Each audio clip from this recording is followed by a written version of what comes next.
That's and then we'll move it shortly. Okay. this is like, so for people who don't play gigs, Yeah. like they don't understand. Nah. They don't know what. But that's what we're going to do. We're going to start with this. Yeah. So we'll move this stuff. Yeah. This has to stay. do you need me to help? Production. Something? Look at this. We're making it. He tried to take it away, and it's in there. That's something glorious. This is the highlight of all of our lives.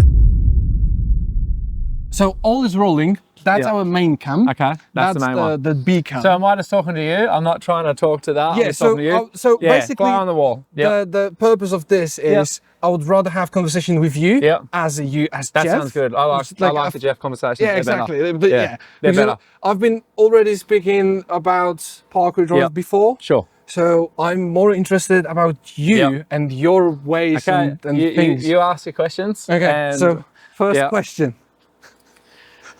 Okay, so what you guys are seeing here is by a day, this is my guitar tech's drying rack. This is where he dries his clothes. And at night, it's as simple as this. Then it's my turn. Okay. Is that like a common thing? Like you do this like every now and then? So unfortunately for him, this is the first time that he's done this, for one. And number two, no one told him that there was going to be an interview. So yeah, it's a little bit of everything. Right. But I'm really happy this is happening. It's made me really happy. This is the, so like if you and he's so embarrassed, he's run away. So he's gone. if someone doesn't play gigs, they don't understand. They don't know how hard it is to get laundry. Oh, for sure. Honestly, laundry is like gold onto it. Like, we're lucky, the band's lucky, because we have someone that does ours every day, because we get off stage and our clothes are terrible. But everyone else, it's a fight for laundry. So, and that's why you're seeing that now. So as we got with the start, is like I couldn't ask for anything better than this. Yeah, 100%. So how has it changed throughout the 20 years of you doing laundry on tour? Oh my God. Well, basically we would never do laundry. We would just all smell like the end of the world. Oh my God. We wouldn't have time to do it. We wouldn't care about doing it. So I would have to say, out of all the things in association to getting bigger and having more people come to the shows, having someone do your laundry is by far the best. And I think Nick can test that too, yeah. See that nod? That was a powerful nod. Yeah. So that's definitely one of the key factors. Okay, so let's get into this one. You sure you don't want to? You don't know? No, we will finish on that. Medium? No. You don't know what size? Like I can't just like pull all the questions now. I have to have something to to do the closure, like Quentin Tarantino kind of. Let's move on. Okay, so. You already spoke about the guitars on this tour quite a while for his different YouTubers. What I want to know is which one is the main one? Like if that gets on fire and you have to pick only one, which one? Okay, so if this was all on fire, the most precious one is my Gibson. Okay. But the one, if I had to play the show and sound the best, like for the best sounding guitar, is my JL signature. Yeah, that one sounds the best overall.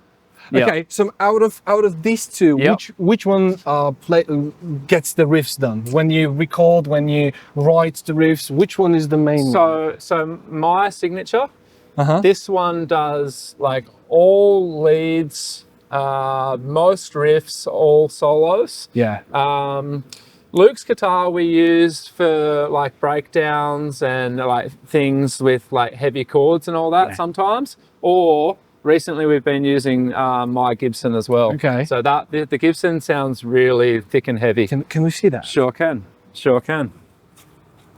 My ESP rep won't be very happy, but we'll cut it in.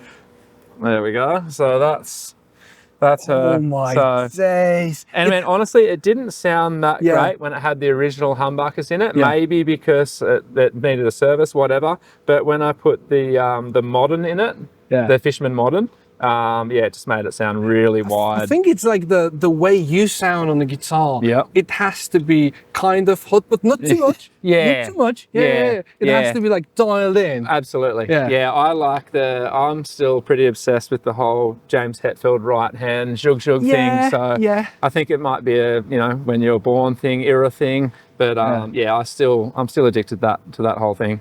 For sure. So yeah, this one's definitely one of my favorites. Has this been refinished by you? So that's just how it came. Okay. Yeah, it actually just came like that. So and I just like the look of it. I was like, oh, it's kind of different. It's worked. And I feel like it actually might have something to do with why it sounds so special, because I've played a whole bunch of these and they never sound as good as this. So I have a feeling like the not too heavily finished thing like just makes the guitar resonate a bit more or something like that. Because it definitely has a unique sound. That's the Norlin era, isn't it? Yeah. Of the pancake, because of the pancake body. Yeah. That's right. So yeah, it's an interesting one, but it works, you know? So that's the one, if that's on fire, you get I'm going to grab this one, for sure. And then this one. Well, I've got thousands of them, so. Yeah. Not literally, but I've got a lot of them. So that's okay if that one goes. I've only got one of these. Yeah. I actually only got one of these as well, the Hetfield. Okay. The Hetfield signature, Snakebite, that's fun to play. Yeah. It doesn't sound quite as good as this one or my signature, but it's still a really cool guitar. So are you choosing guitars based on your moods on the day? Or like, there's a degree of functionality there as well. You know, some guitars feel faster. Yeah. Some guitars have more like, you know, like this rhythmic sort of, you know, a bit better for the rhythm. So I'm choosing them based on feel mostly, but sometimes sound as well. Okay. Yeah, some songs where I've got a lot of solos or a lot of leads to play, I'll want to play my JL just because I'm so used to it, and it sings so much. Better. It does. Well, it's your signature, so like it does. It has to. I think so, and it also that's sounds for better the ESP rep. Like there you go. Not only about the Gibsons. That's like right. The ESP feels right. Oh, you're good at this. I don't think it's not his first time. So okay, so this is the one. Yeah, this is the one that I'm gonna grab in a fire. Okay. What ones am I next gonna grab? Sorry, my guitar tech's gonna have a heart attack when he sees what I do to his. He likes it all. Look at him. Look at the look on him. I've never seen him that upset. Yeah, he's a bit OCD. That's good. I'm the opposite. That's like having a good guitar tech. Oh, that's it. You know it. Like the OCD comes with the package. Exactly. It has to. Honestly, I need him big time, or everything would be a disaster. So without him, I'm nothing. Okay, so you have a few. Yep. I've asked you about the one, the Burning Man, and etc. So when you get the inspiration strike, right? You need to write riffs. Absolutely. Do you go buy the guitar, or are you grabbing whatever's handy and just like go? I'll grab it a broom if it looks like a guitar. Okay. Like anything will do. I've just got to get the idea down before it vanishes. Yeah. Okay. So what happens next? Because like this is something like I'm struggling with pretty much. I record the riff. Yep. And it has the vibe, it has the juice, it has everything. And I need to record it, and it's never there. How do you find that? If you even have that. So usually when an idea beams down from the heavens, however you want to say it, all I have to do is sometimes I have to voice memo it. Okay. I'll just pull up voice memo and I'll be like, whatever the riff is. Yeah. And then as soon as that's there and I can go back to it, then somehow I just end up constructing it in some way. Okay. I can't actually really explain how my creativity works. I think it's quite unorthodox how I put stuff together, but somehow it works for me and us. 20th anniversary, it has to work. Yeah, like, true. 100%. Yeah. No. It's a good point. I guess it's tried and tested at this point. Yeah, pretty much. Okay, so 20th anniversary with Parkway Drive. Now, if there's a band, because I've asked the same question before, if there wasn't, Parkway Drive, and you can pick any band, functional, non-functional at this stage, what would that be? What would Jeff Ling play? Which band I would join? Yeah. At this point in time, geez, what an interesting question. Because if I said what I want to say and I'll play guitar for Metallica, then I've got to deal with Lars. At this point in his career, I'm not sure if I could handle that. Because our drummer's quite good and quite tight. So that would be a really rude shock. God, who would I jump? I'll probably still do it anyway, just for the memory's sake. Metallica. Okay, so throw me in anyway. It's the one. Yeah, I'll just have some fun with it. Okay. Yeah. Going forward on this path, what is the best riff you invented for Parkway Drive, in your opinion?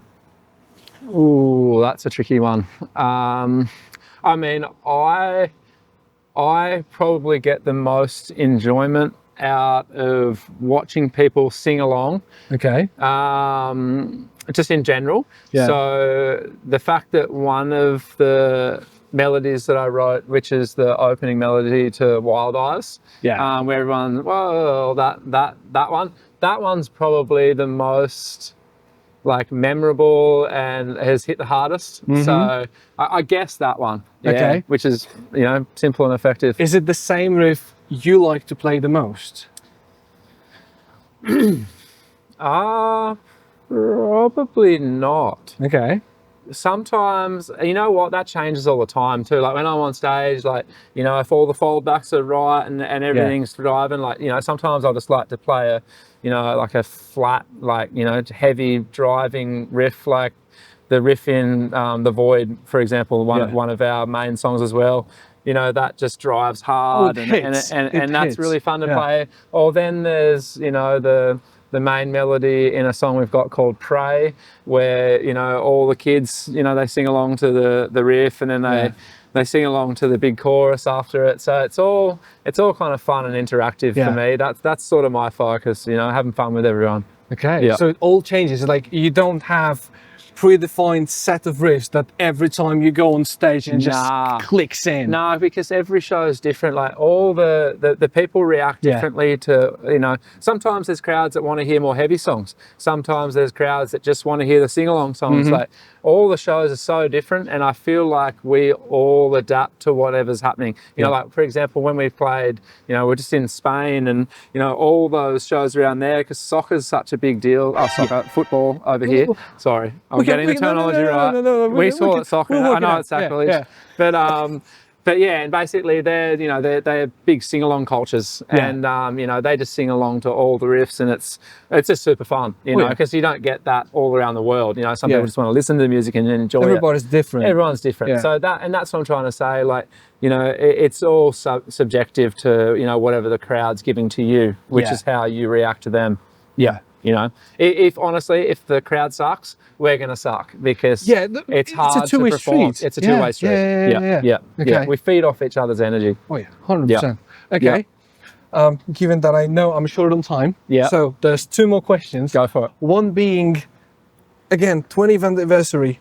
What's for the 30th? I'm thinking about that right now. That was 20th anniversary, 30th. Well, let's shoot for the sky, and maybe someday, you know, a dream might be to, you know, play like a stadium or something. Who knows? Maybe. Oh yeah. No, like, I don't know. Maybe.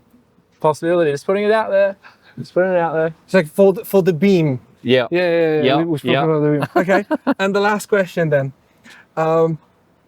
If there's one amenity you would like to add for this monstrous production, like the power, the in-ears, everything, would that be a laundry machine, like in a rack? I was actually just thinking about that, and honestly, because I care about my guitar tech so much, I think the next additive that we'll put in, I think we'll get somewhere for him to sit and get his feet and his shoe shined. Ooh, yeah, I think so. Nice one. Yeah, because I mean, my place is his place, you know.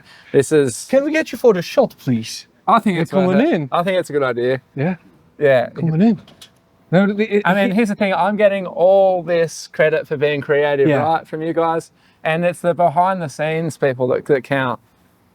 So anyway, stick loosely. And also, like, I respect your haircuts. Like, yeah. You're Oh yeah, you're a little bit too clean. He's like kind of really. Yeah, and I also can't like rock the lip piece as much as I would like to have. Yeah, it's a lip piece. Yeah, it is. No, it's not a moustache, it's a lip piece. Anyway, we can only dream, but yeah, some people do it right, and other people they can't do it. Exactly. Yeah. Yeah. So anyway, here he is. Thank you, mate. What a guy. Yeah. Yeah. Thank you very much, guys. All right, I know mate, no we're extremely short on time. Yeah. I'm looking forward to the gig because I know it's going to be amazing. Yeah, like, yeah. That I know 100%. Hell yeah. So yeah, like if you were on this gig somewhere, just please leave it in the comments. I have to do the YouTube stuff. Like, of course. Sadly, I really don't like it, but I have to. So please leave it all in the comments. Go listen to Parkway Drive if you see them on tour somewhere. And yeah, that's all. Awesome. Thank you very much. Yeah. Cheers, man. Thank you. Mate, that was a lot of fun.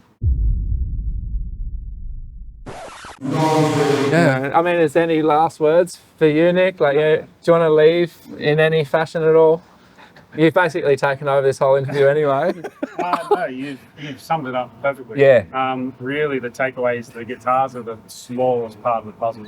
That's true. Yeah. That's true. It's the extras.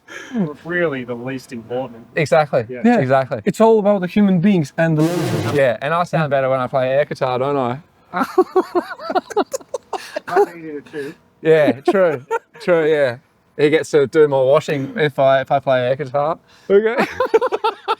My days.